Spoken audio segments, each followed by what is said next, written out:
बाबा तेरी मुरली में सुख शांति का सार है, ज्ञान का अमृत है, जीवन का आधार है। ओम शांति। प्यारे रूहानी भाई बहनों, आज 4 मार्च 2026 की मधुर मुरली के मंथन में आपका बहुत बहुत स्वागत है। ओम शांति। तुम्हारा धंधा है मनुष्यों को सुजाग करना। कितना गहरा शब्द है, धंधा। दुनियावी जीवन में मनुष्य धंधा किस लिए करता है? सिर्फ पैसे कमाने के लिए, अपनी आजीविका चलाने के लिए? सुबह आंख खुलते ही मुनाफे और घाटे का गणित शुरू हो जाता है। बिल्कुल। अपनी पूरी ऊर्जा, अपना पूरा समय उसी भौतिक पूंजी को बढ़ाने में लगा देते हैं जो अंत में यहीं रह जानी है। सारा दिन उसी उधेड़बुन में निकल जाता है। लेकिन शिव बाबा ने आज जिस बेहद के धंधे की बात की है, वो इन लौकिक सीमाओं से पूरी तरह परे हैं।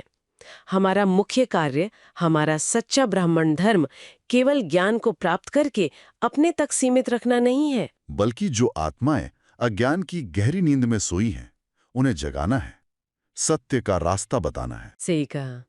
और ये नींद कोई साधारण नींद नहीं है। ये एक ऐसी बेहोशी है जहां आत्मा अपना असली स्वरूप ही भूल चुकी है। सब कुछ भूलकर केवल देह और देह की दुनिया को ही अंतिम सत्य मान बैठी है। ये मोह माया की, कलयुग के घोर अंधकार की बेहोशी है। मृग तृष्णा के पीछे भाग रही हैं आत्माएं। और यहाँ शिव बाबा ने एक बहुत ही सूक्ष्म और कड़ी शर्त रखी है। इस ईश्वरीय धंधे में, इस रूहानी सेवा में सफलता तभी मिल सकती है जब जगाने वाला स्वयं पूरी तरह से जागा हुआ हो। यानी स्वयं देही अभिमानी स्थिति में स्थित हो। हाँ, सोचने की बात है, अगर कोई व्यक्ति खुद ही गहरी नींद में बड़बड़ा रहा हो, तो क्या वो किसी दूसरे को जगा सकता है? कभी नहीं। अगर केवल शब्दों का ज्ञान है, रटी रटाई बातें हैं, लेकिन अंदर स्थिति देह अभिमान की है, तो उन शब्दों में वो शक्ति, वो रूहानियत नहीं होगी जो किसी दूसरी आत्मा के भीतर तक उतर सके। बिना रूहानियत के शब्द कानों तक तो पहुंचते हैं, लेकिन आत्मा को नहीं छू पाते। यही इसका सबसे गहरा परिणाम है। अगर स्थिति देही अभिमानी नहीं है, तो सेवा के बजाय अपनी ही हानि होने लगती है। दिन भर के व्यवहार में ये सूक्ष्म चेकिंग करना बहुत आवश्यक है। जब किसी को बेहद के बाप का परिचय दिया जा रहा है, तो क्या एक आत्मा दूसरी आत्मा से बात कर रही है? क्या मस्तक के बीच चमकती हुई मणि को देखकर उस आत्मिक प्रेम से ज्ञान दिया जा रहा है? या फिर दृष्टि सामने वाले की देह, उसके कपड़े या उसकी लौकिक हैसियत पर है? अगर भीतर कोई भी सूक्ष्म अहंकार या देह भान छिपा है, तो उस सेवा का कोई प्रत्यक्ष फल नहीं निकलेगा। तीर निशाने पर तभी लगता है जब कमान में खिंचाव हो, और यहाँ वो खिंचाव है हमारी अपनी आत्मिक स्थिति। बाबा ने आज प्रश्न भी कितना गहरा पूछा है। गरीब बच्चे अपनी किस विशेषता के आधार पर साहूकारों से आगे जाते हैं? उत्तर है, गरीबों में दान पुण्य की बहुत श्रद्धा रहती है। गरीब भक्ति भी लगन से करते हैं, साक्षात्कार भी गरीबों को होता है। साहूकारों को अपने धन का नशा रहता, पाप जास्ती होते, इसलिए गरीब बच्चे उनसे आगे चले जाते हैं। धन का नशा बुद्धि पर एक बहुत मोटा पर्दा डाल देता है। सत्य वचन, ये परम सत्य लौकिक दुनिया की सोच को पूरी तरह से पलट देता है। आज दुनिया की धारणा क्या है? जिसके पास धन है, संपत्ति है, उसे ही सबसे बुद्धिमान और सबसे आगे माना जाता है। दुनिया केवल लौकिक बैंक बैलेंस देखती है। लेकिन बेहद का बाप, जो दिलों का सच्चा सौदागर है, वो किसी का भौतिक बैंक बैलेंस नहीं देखता। वो आत्मा की सच्चाई, उसकी नीयत और उसकी अटूट श्रद्धा देखता है। लौकिक बैंक में अगर 1 लाख जमा किया तो कीमत 1 लाख ही होती है। बिल्कुल, लेकिन ईश्वरीय बैंक का हिसाब बिल्कुल अलग है। वहां अगर एक गरीब आत्मा अपनी मेहनत की कमाई से सच्चे दिल से 1 रुपया भी अर्पित करती है, तो उसकी वो श्रद्धा करोड़ों के बराबर हो जाती है। क्योंकि वहां अहंकार नहीं है, संपूर्ण समर्पण है। धन का अहंकार एक ऐसा सूक्ष्म पर्दा है जो आत्मा को सत्य देखने ही नहीं देता। साहूकार मनुष्य के अवचेतन मन में ये बात बैठ जाती है कि वो अपने पैसों के बल पर कुछ भी खरीद सकता है, किसी को भी प्रभावित कर सकता है। इसी अहंकार और नशे के कारण पाप कर्म बढ़ने लगते हैं। लेकिन इसके विपरीत गरीबी में मनुष्य स्वयं को भगवान के बहुत करीब महसूस करता है। उसकी पुकार में एक अजीब सी तड़प होती है, एक सच्ची लगन होती है। वो जो कुछ भी ईश्वर के अर्थ निकालता है, उसमें उसका पूरा हृदय शामिल होता है। प्रभु के दरबार में धन की नहीं, केवल सच्चे भाव की कीमत है। एकदम सटीक बात। और इसका जो गहरा परिणाम है, उसे हर ब्राह्मण आत्मा को बहुत ध्यान से समझना होगा। ज्ञान मार्ग में आने के बाद भी अगर धन, पद या किसी भी लौकिक प्राप्ति का सूक्ष्म नशा रह गया, तो परमपिता परमात्मा से वो जो महीन तार जुड़ी है, वो सीधा कनेक्शन तुरंत टूट जाता है। हाँ, इसका अर्थ ये है कि भविष्य के पूरे 21 जन्मों का प्रारब्ध, वो ईश्वरीय राजभाग्य हाथ से फिसल सकता है। एक गरीब आत्मा जब सच्चे दिल से प्रभु प्यार में 2 पैसे भी ईश्वरीय कार्य में लगाती है, तो उसकी श्रद्धा अनमोल हो जाती है। और वहीं दूसरी ओर अगर कोई धनवान व्यक्ति अहंकार से भरा हुआ लाखों का दान भी करे, सिर्फ अपना नाम ऊंचा करने के लिए, तो ईश्वरीय खाते में उसका मूल्य शून्य ही रह जाता है। भगवान को केवल भाव चाहिए, और वो भाव केवल एक अहंकार शून्य, खाली और स्वच्छ हृदय में ही टिक सकता है। जब बाबा शिव जयंती और गीता जयंती के रहस्यों के बारे में कहते हैं, तो महसूस होता है कि वो हमें कितना प्यार करते हैं। सचमुच, ये ज्ञान का वो गहरा रहस्य है जो सदियों से दुनिया की नजरों के सामने था, लेकिन किसी भी बड़े विद्वान ने इस समय चक्र, इस क्रोनोलॉजी पर ध्यान नहीं दिया। दुनिया का सारा फोकस हमेशा देहधारी पर रहा है। सारी दुनिया मानती है कि श्री कृष्ण ने गीता सुनाई थी। आज भी गीता जयंती बड़े धूमधाम से मनाई जाती है और श्री कृष्ण जयंती भी, लेकिन शिव बाबा ने आकर जो सत्य स्पष्ट किया है, वो बुद्धि के सारे ताले एक झटके में खोल देता है। दुनिया मानती है कि श्री कृष्ण भगवान है, लेकिन जरा गहराई से विचार करने की बात है। श्री कृष्ण तो सतयुग के पहले राजकुमार हैं। वो स्वयं 16 कला संपूर्ण, निर्विकारी, सर्वगुण संपन्न देवता हैं। ये प्रालब्ध, ये महान देव पद उन्हें जरूर किसी ऊंची पढ़ाई से ही मिला होगा। बिल्कुल सही दिशा है इस चिंतन की। अगर वो सतयुग के पहले राजकुमार हैं, तो ये कॉमन सेंस की बात है कि जरूर उन्होंने पिछले जन्म में कोई ऐसी अद्भुत पढ़ाई पढ़ी होगी जिससे वो सतयुग के मालिक बने। एक विद्यार्थी जब परीक्षा पास करता है, तब जाकर उसे डिग्री मिलती है। श्री कृष्ण उस ज्ञान की डिग्री का प्रत्यक्ष स्वरूप हैं। अब सबसे बड़ा सवाल ये है कि वो राजयोग का ज्ञान, वो पढ़ाई, उन्हें किसने पढ़ाई? ज्ञान का सागर, पतित पावन, केवल एक निराकार शिव बाबा है। वो अजन्मा है, वो किसी माता के गर्भ से जन्म नहीं लेता। वो एक साधारण, बूढ़े और अनुभवी तन में प्रवेश करते हैं, जिसे ब्रह्मा कहा जाता है, और उनके मुख कमल से ये सत्य ज्ञान, ये सच्ची गीता सुनाते हैं। इसलिए कालचक्र के नियम अनुसार सबसे पहले शिव जयंती ही आनी चाहिए। एकदम स्पष्ट गणित है ये।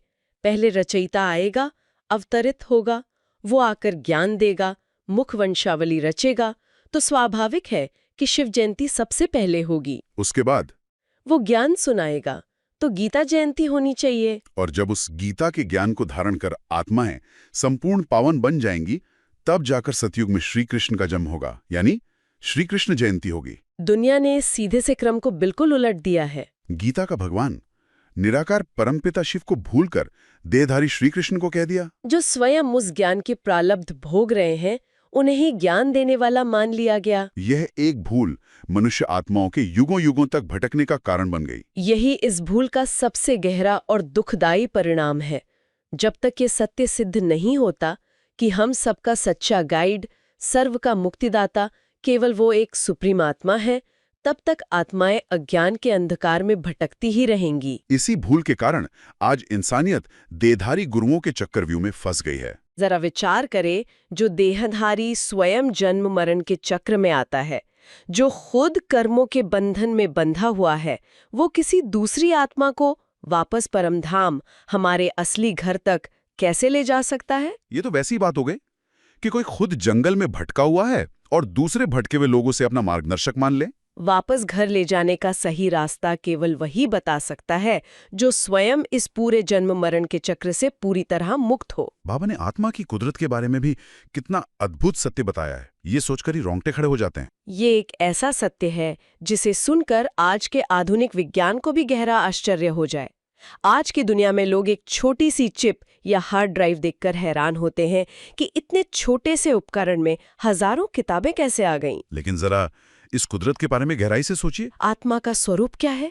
एक अत्यंत सूक्ष्म बिंदी, एक चमकता हुआ सितारा, और उस अति सूक्ष्म बिंदी के भीतर, उस पॉइंट ऑफ लाइट में, पूरे 84 जन्मों का अविनाशी पाठ रिकॉर्ड है। सतयुग से लेकर कलयुग के अंत तक का एक एक क्षण उसमें समाया हुआ है। बिल्कुल, हर जन्म का सुख, हर जन्म का दुख, हर कर्म का सटीक हिसाब किताब, हर मुलाकात, हर भावना उस एक छोटी सी बिंदी में समाई हुई है। यह इस बेहद के ड्रामा की कितनी बड़ी कुदरत है, कितना बड़ा चमत्कार है। एक ऐसा पाठ जो ना कभी घिसता है ना कभी मिटता है। हजारों सालों का पूरा इतिहास एक अति सूक्ष्म बिंदी में फीड है, और वो समय आने पर अपना पाठ बिल्कुल सटीकता से प्ले कर रही है। इसमें कोई बटन नहीं दबाना पड़ता, सब कुछ स्वतः ही चल रहा है। हम इस महान सत्य को रोज सुनते हैं। हाँ, हम ये समझ गए हैं कि हम एक अविनाशी आत्मा है, हमारा पिता परमात्मा है, और हम एक बेहद का पाठ बजा रहे हैं। फिर भी यहाँ शिव बाबा ने एक बहुत ही सूक्ष्म पुरुषार्थ की ओर ध्यान खिंचवाया है। माया कितनी चालाक है कि वो हमें छोटी छोटी चीजों में फंसा देती है, देह अभिमान के सूक्ष्म जाल में। बाबा ने आज बहुत ही व्यावहारिक और रोजमर्रा के जीवन का उदाहरण दिया है। जैसे चलते फिरते कोई बहुत ही फैशनेबल घड़ी देख ली, मन में तुरंत संकल्प चल पड़ा कि जितनी अच्छी घड़ी है, इसे तो पहनना चाहिए। बाहर से ये सिर्फ एक शौक लगता है, लेकिन अंदर से ये देह अभिमान का ही बीज है। एकदम सही पकड़ा। ये जो छोटी सी इच्छा है, ये जो लौकिक आकर्षण है, ये देह अभिमान का ही एक रूप है। पहले इंसान किसी वस्तु को अपना बनाता है, और फिर वो वस्तु इंसान को अपना गुलाम बना लेती है। अगर कोई बहुत अच्छी चीज पास आ गई तो स्वाभाविक है कि बुद्धि बार बार उसी की तरफ जाएगी। उसे संभालने का ख्याल रहेगा, मन में डर बैठेगा कि कहीं टूट ना जाए, कहीं कोई चुरा ना ले, और अगर गलती से वो चीज गुम हो गई तो मन में बहुत गहरा दुख पैदा होगा, संकल्पों की एक पूरी श्रृंखला चल पड़ेगी। आत्मा की शांति उस एक छोटी सी वस्तु के कारण भंग हो जाएगी। और इसका सबसे बड़ा खतरा क्या है? आध्यात्मिक नियम है, अंतमते सो गति। जिस चीज में जीवन भर बुद्धि फंसी रहेगी, अंत समय में वही चीज आंखों के सामने आएगी। जो आत्मा को ये पुराना शरीर छोड़ना है, और उस महत्वपूर्ण क्षण में शिव बाबा के बजाय वो फैशनेबल घड़ी या कोई गाड़ी या कोई और लौकिक वस्तु याद आ गई, तो सारा किया कराया पुरुषार्थ व्यर्थ हो जाएगा। भविष्य का महान पद भ्रष्ट हो जाएगा। इसीलिए बाबा बहुत स्पष्ट शब्दों में चेतावनी देते हैं कि हमें नवाबों की तरह जीवन नहीं जीना है। नवाबी शौक, शानो शौकत का दिखावा, अपना प्रभाव जमाने की इच्छा, ये सब रावण की दी हुई देह अभिमान की पुरानी आदतें हैं। हमारा जीवन बिल्कुल साधारण होना चाहिए, बाहर से बिल्कुल साधारण और अंदर से संपूर्ण वैराग्य। सत्य वचन। हमें आपस में केवल रूहानी स्नेह रखना है। बाबा ने देह अभिमान को लून पानी यानी खारे पानी के समान बताया है। ये बहुत ही सटीक उदाहरण है। एक गिलास मीठे और साफ पानी में अगर सिर्फ एक चुटकी नमक यानी लून डाल दिया जाए तो क्या वो पानी पीने लायक रहता है? बिल्कुल नहीं। उसी तरह रूहानी परिवार की मिठास में, आपसी स्नेह और सम्मान में देह अभिमान का एक छोटा सा कतरा भी सारे रिश्तों को खारा कर देता है। जो सूक्ष्म देह अभिमान बहुत महीन तरीके से काम करता है। छोटी छोटी बातों में बिगड़ पड़ना, किसी के कुछ कहने पर रूठ जाना, अपना शो करने की इच्छा रखना कि मैं फलाने स्थान पर जाकर भाषण करूं, मेरी महिमा हो, मेरा नाम ऊंचा हो, ये सब उसी खारे पानी की निशानियां हैं। जो सच्चे महारथी हैं वो कभी अपनी महिमा नहीं चाहते। वो तो बस गुप्त रूप से देही अभिमानी स्थिति में रहकर बिना किसी शोर शराबे के सोई हुई आत्माओं को जगाने के ईश्वरीय धंधे में मगन रहते हैं। उनका हर संकल्प, हर दृष्टि शिव बाबा को प्रत्यक्ष करने के लिए होती है, स्वयं को नहीं। हर पल की ये सूक्ष्म चेकिंग ही हमें मंजिल तक ले जाएगी। बिल्कुल। और अंत में गहराई से विचार करने के लिए एक बहुत ही महत्वपूर्ण बात सामने आती है। हम अक्सर सोचते हैं कि अंत समय कोई एक विशेष दिन आएगा जब हमें अपनी परीक्षा देनी होगी, लेकिन हकीकत ये है कि हमारा आज का हर एक संकल्प, हमारी हर छोटी सी इच्छा उस अंतिम क्षण का निर्माण कर रही है। वो फैशनेबल घड़ी तो सिर्फ एक प्रतीक है। आज हमारी वृत्ति है, वही कल हमारी गति बनेगी।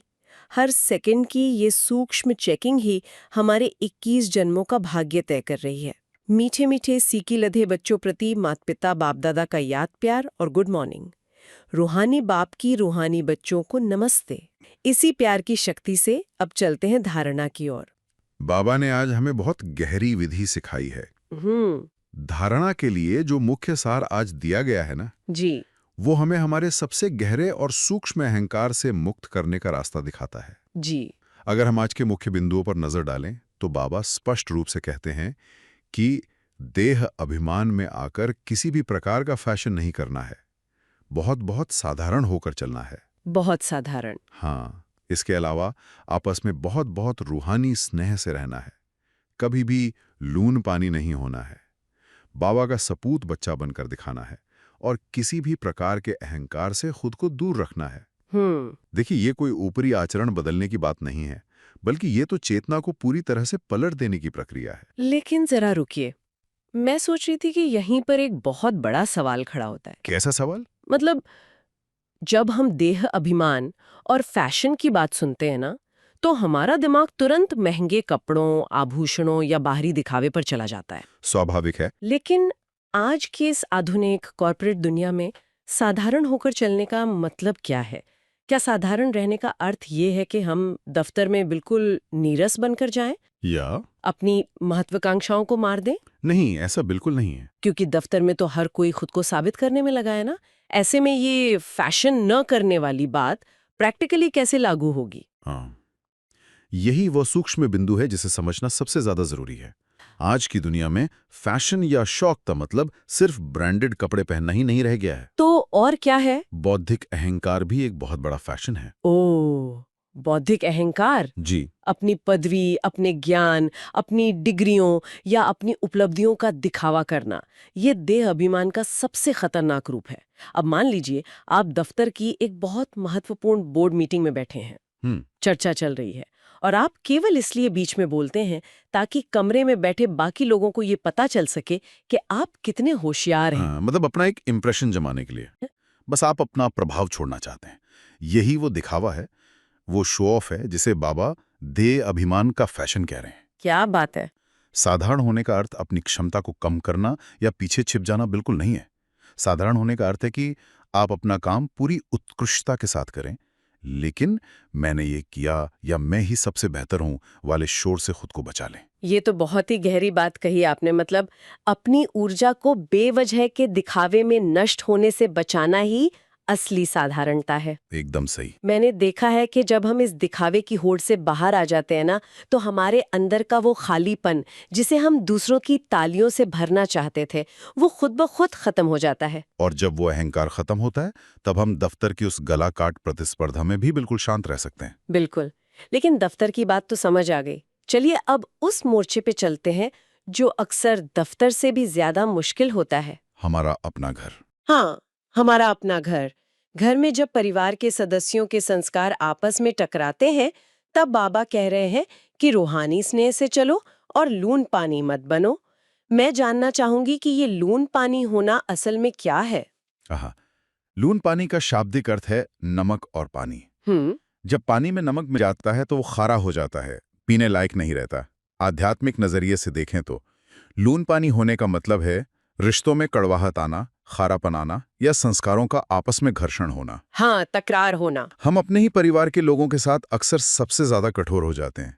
घर में कोई छोटी सी बात होती है, किसी ने कोई काम ठीक से नहीं किया या किसी की राय हमसे अलग है, और हम तुरंत प्रतिक्रिया दे देते हैं बिना सोचे समझे। जी, वो जो तकरार होती है ना, जो ताने बाने हम एक दूसरे पे कसते हैं, वही लून पानी होना है। उस स्थिति में बाबा हमें रूहानी स्नेह का अस्त्र दे रहे हैं। सुनने में तो ये बहुत अच्छा लगता है, लेकिन असल जिंदगी में ये कैसे होगा? कैसे मतलब? जैसे कल्पना कीजिए, सुबह सुबह का समय है, सबको काम पर जाने की जल्दी है और परिवार का कोई सदस्य बेवजह गुस्सा कर रहा है या जानबूझकर ऐसी बातें कह रहा है जो चुभती हैं।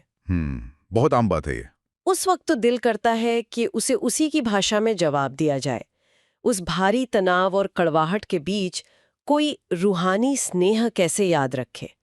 उस वक्त ये ज्ञान कैसे काम करेगा? यही तो सबसे बड़ी परीक्षा है और यही धारणा काम आती है।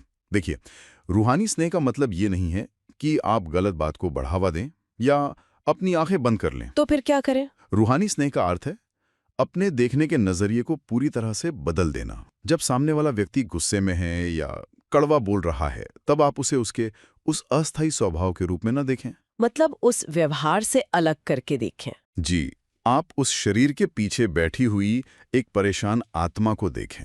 जब आप ये याद रखते हैं कि ये भी शिव बाबा का बच्चा है, ये आत्मा इस समय अपने किसी पुराने संस्कार या दर्द के वशीभूत होकर ऐसा व्यवहार कर रही है, तो आपके अंदर से उसके लिए नफरत नहीं, बल्कि रहम पैदा होता है। बिल्कुल रहम पैदा होता है। आप प्रतिक्रिया देने के बजाय एक शांत गवाह बन जाते हैं। यही वो जगह है जहां हम असल में देवता स्वरूप के करीब पहुंचते हैं। देवता? हाँ, देवता वो है जो देता है, जिसके अंदर क्षमा है, जिसके अंदर कोई घर्षण या क्लेश नहीं है। क्या बात है। मतलब समस्या व्यक्ति में नहीं, हमारे उस व्यक्ति को देखने के तरीके में है। जी, जब नजरिया रूहानी होता है तो सामने वाले की कड़वाहट हम तक पहुंच ही नहीं पाती। एकदम यथार्थ बात कही आपने। इसी गहराई को और आगे बढ़ाते हुए आज का जो वरदान है वो इतना शक्तिशाली है कि वो हमारी पूरी पहचान को ही बदल कर रख सकता है। मैं चाहूंगी कि आप उस वरदान को हमारे लिए पढ़ें। बिल्कुल। आज का वरदान कुछ इस प्रकार है। अपने भाग्य और भाग्य विधाता के गुण गाने वाले सदा प्रसन्न चित भव। सभी ब्राह्मण बच्चों को जन्म से ही ताज, तख्त, तिलक जन्मसिद्ध अधिकार के रूप में प्राप्त होता है। तो इस भाग्य के चमकते हुए सितारे को देखते हुए अपने भाग्य और भाग्य विधाता के गुण गाते रहो तो गुण संपन्न बन जाएंगे। अपनी कमजोरियों के गुण नहीं गाओ, भाग्य के गुण गाते रहो, प्रश्नों से पार रहो, तब सदा प्रसन्न चित रहने का वरदान प्राप्त होगा। फिर दूसरों को भी सहेज ही प्रसन्न कर सकेंगे। ये सिर्फ वरदान नहीं, ये बाबा की दी हुई जिम्मेदारी है।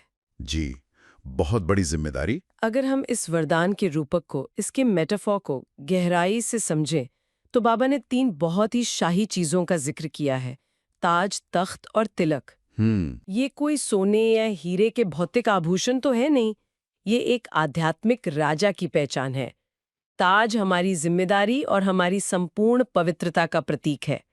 तख्त स्वराज का प्रतीक है, यानी अपनी ही कर्मेंद्रियों पर, अपने मन, बुद्धि और संस्कारों पर हमारा अपना शासन। और तिलक है हमारी अविनाशी स्मृति, हमारी वो अवेयरनेस कि मैं कौन हूं। बहुत सुंदर व्याख्या की आपने। और एक सच्चा राजा वो होता है जो अपनी प्रजा यानी अपने संकल्पों पर पूरा नियंत्रण रखता है। जी। लेकिन व्यवहारिक जीवन में हमारी जो सूक्ष्म चेकिंग होती है वो एक अलग ही कहानी बयां करती है।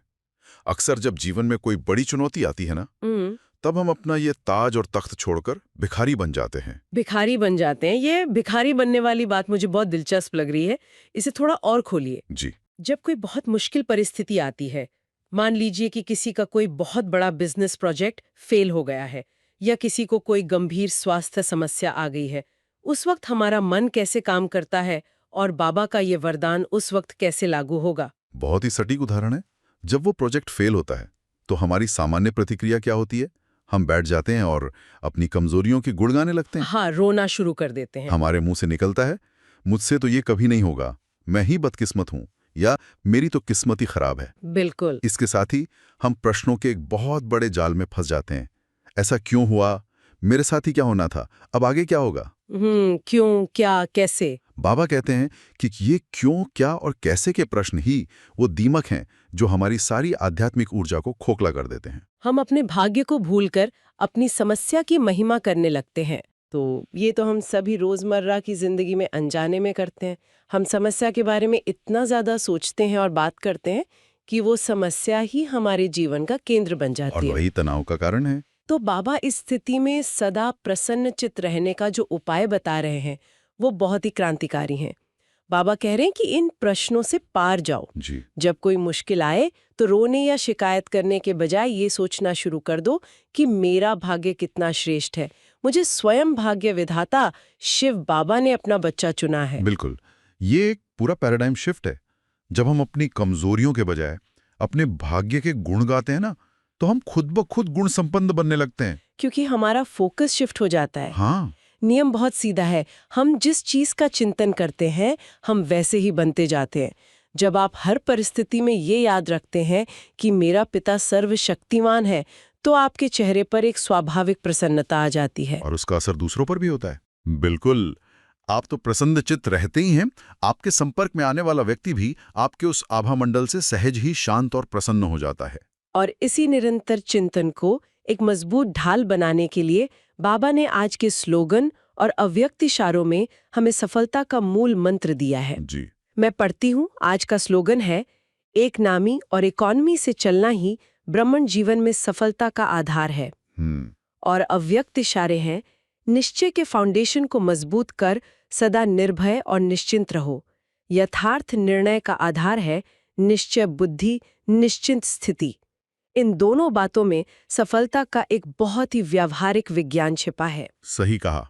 एक नामी और इकोनॉमी, ये दोनों शब्द सुनने में बहुत साधारण लग सकते हैं, लेकिन इनका प्रभाव बहुत विशाल है। कैसे? एक नामी का अर्थ है अपनी बुद्धि को सिर्फ एक पर एकाग्र करना। जब हमारा मन दुनिया की 10 अलग अलग चीजों में भटकता है ना, तो हम अपनी एकाग्रता खो देते हैं। केवल एक शिव बाबा की याद में टिकना ही एक नामी है। और दूसरा शब्द है इकोनॉमी। हम आमतौर पर इकोनॉमी का मतलब सिर्फ पैसे की बचत समझते हैं, लेकिन बाबा यहाँ बहुत गहरे स्तर की बचत की बात कर रहे हैं। हाँ, हम अक्सर दफ्तर में सोचते हैं कि बॉस को इम्प्रेस करने के लिए सबसे बड़ा प्रेजेंटेशन देना पड़ेगा या हमें हर मुद्दे पर अपनी राय रखनी पड़ेगी। जी। लेकिन बाबा कह रहे हैं कि अपनी ऊर्जा बचाओ। मतलब इकोनॉमी सिर्फ सैलरी बचाने के लिए नहीं, अपनी दिमागी शांति बचाने के लिए भी है।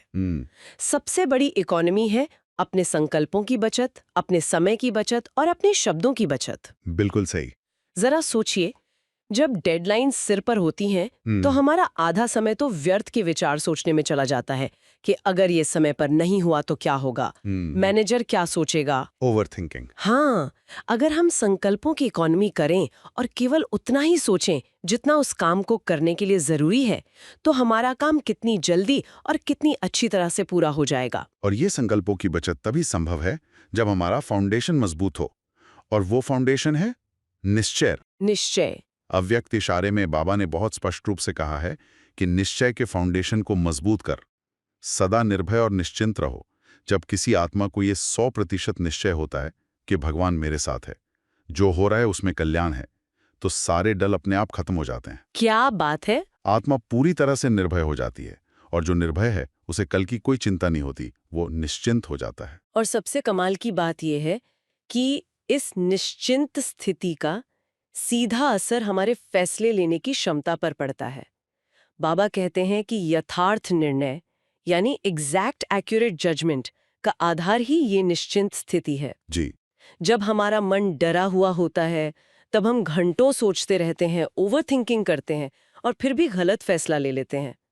लेकिन जब बुद्धि साफ होती है, मन शांत और निश्चिंत होता है, तो हमें घंटों सोचने की आवश्यकता ही नहीं पड़ती। सही फैसला स्वतः ही सामने आ जाता है। बिल्कुल, सही फैसला बहुत सहजता से हमारे सामने आ जाता है, चाहे वो करियर का कोई बड़ा फैसला हो या घर का। निश्चिंत मन कभी गलत राह नहीं चुनता। क्योंकि जहां पूरा निश्चय है, वहां संशय के लिए कोई जगह ही नहीं बचती। संशय ही हमें सोचने पर मजबूर करता है। निश्चय में सिर्फ अनुभव होता है और सत्य का सीधा साक्षात्कार होता है। इसलिए बाबा बार बार हमारी आंतरिक स्थिति को, हमारे उस ताज और तख्त को मजबूत करने पर जोर देते हैं। और जब भीतर स्वराज्य है, तो बाहर की कोई भी परिस्थिति आपको डरा नहीं सकती। बिल्कुल नहीं। ध्यान में जाने से पहले जरा सोचिए, क्या आपका सबसे बड़ा अस्त्र आपकी वो शांति हो सकती है जिसे दुनिया आपकी कमजोरी समझती है? क्या आपका मौन आपके उन शब्दों से ज्यादा शक्तिशाली हो सकता है जो आप गुस्से में बोलते हैं? बहुत गहरा सवाल है ये। तो आज बाबा ने हमें अज्ञान नींद से सुजाग करने की स्मृति दिलाई और अंत में भाग्य विधाता के गुण गाकर सदा प्रसन्नचित भव को वरदान देकर शक्तिशाली बनाया। जी। हमने देखा कि कैसे दिखावे से दूर एक साधारण जीवन ही हमें देवताओं जैसी दिव्यता देता है। कैसे घर की छोटी छोटी बातों में लून पानी होने के बजाय रूहानी स्नेह रखने से रिश्ते सुधरते हैं। बिल्कुल। और कैसे अपने भाग्य के गुण गाने से हम हर परिस्थिति में निर्भय और निश्चिंत रहकर सही निर्णय ले सकते हैं। अब इस पूरी चर्चा के सार को केवल बुद्धि के स्तर तक ना रखकर अपनी आत्मा की गहराइयों तक उतारने के लिए हम कुछ पलों के लिए एक बेहद शांत और गहन अनुभूति की ओर चलेंगे। जी। अपने मन को बाहर की सारी आवाजों, सारी चिंताओं और सारी भागदौड़ से समेट लें। अपनी बुद्धि को दफ्तर की फाइलों, घर की जिम्मेदारियों और भविष्य के हर डर से पूरी तरह मुक्त कर दें।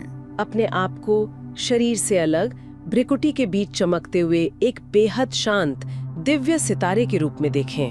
महसूस करें कि ऊपर परमधाम से ज्ञान सूर्य शिव बाबा की असीम पवित्र किरणें सीधी आप पर पड़ रही हैं। ये किरणें बहुत ही शीतल हैं। इनमें असीम शांति और निस्वार्थ रूहानी स्नेह भरा हुआ है। बाबा की ये किरणें आत्मा के हर एक संकल्प को, हर एक प्रश्न को शांत कर रही हैं। मन एकदम निश्चिंत और पूरी तरह निर्भय हो चुका है।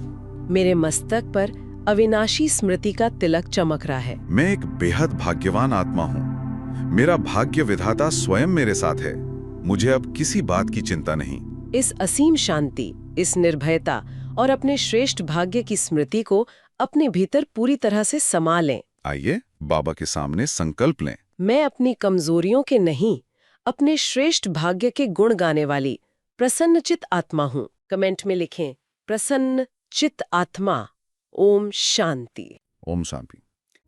बाबा तेरी मुरली में सुख शांति का सार है, ज्ञान का अमृत है, जीवन का आधार है।